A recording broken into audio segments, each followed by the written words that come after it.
Bien, merci d'avoir répondu présent pour cette conférence publique, du département de police à la suite des événements, survenus il y a de cela du coup, 24 à 48 heures. En effet, comme vous le savez, le département de police a subi une perte importante. L'un des siens, l'un de ses fils a perdu la vie il y a de cela 2 jours. L'officier Barnabé Binou, matricule 124, hein, dans l'exercice de ses fonctions. À la suite de cet événement, d'autres événements que vous avez vous-même couverts se sont déroulés, dont une chose, qui a particulièrement bouleversé le San Andreas State Police à la suite de propos qui auraient pu être tenus de la part de membres du cabinet du gouvernement commentant la mort de cet agent. On se comprenne bien, si le San Andreas State Police a souhaité s'exprimer publiquement aujourd'hui, c'est ni par volonté ni par envie de créer une polémique et encore moins par intérêt politique. Comme ici parce qu'une limite a été franchie, une limite qui touche au respect dû à celles et ceux qui portent chaque jour l'uniforme et qui acceptent les risques que cela implique. Comme je le disais, il y a quelques jours, notre institution a perdu l'un de ses fils, l'officier Barnabé Binou, matricule 124,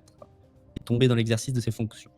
Comme toute institution attachée à ses valeurs, le San Andreas State Police a observé une période de deuil afin d'honorer sa mémoire, son engagement et son sacrifice.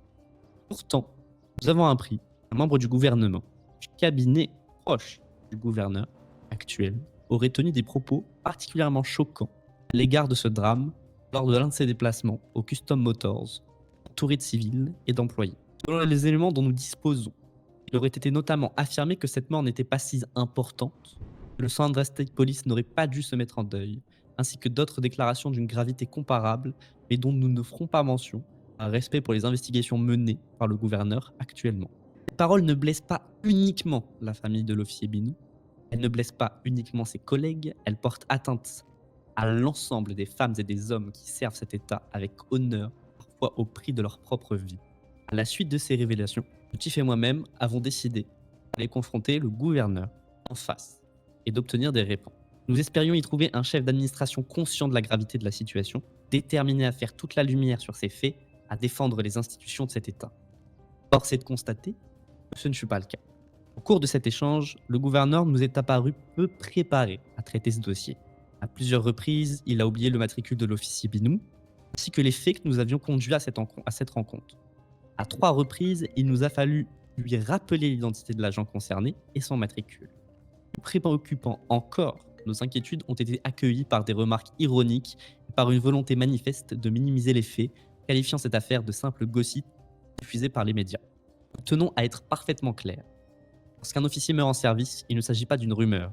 Lorsqu'un représentant de l'administration tient des propos méprisants envers un agent décédé, il ne s'agit pas d'un commérage.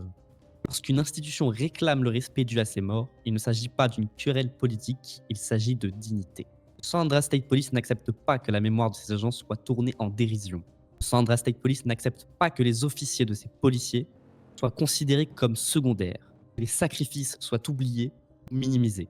Et le San Andreas State Police n'acceptera jamais que ceux qui risquent leur vie pour protéger cette population et l'administration même que le gouverneur représente soient traités avec un tel mépris.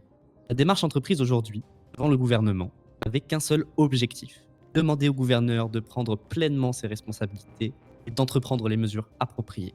Nous réclamons des mesures fortes, des mesures qui mettent toute la lumière sur ces événements, que les responsabilités de chacun et chacune soient prises en compte.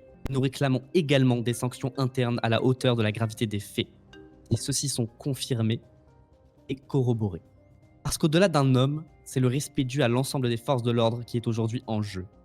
Même pire, celui dû à l'ensemble des services publics qui a été bafoué et remis en cause. À l'officier Binou, nous faisons aujourd'hui une promesse. Sa mémoire ne sera jamais oubliée, son sacrifice ne sera jamais minimisé. Et le San Andreas State Police continuera de défendre avec la plus grande fermeté l'honneur de tous ceux qui portent son uniforme. Merci beaucoup.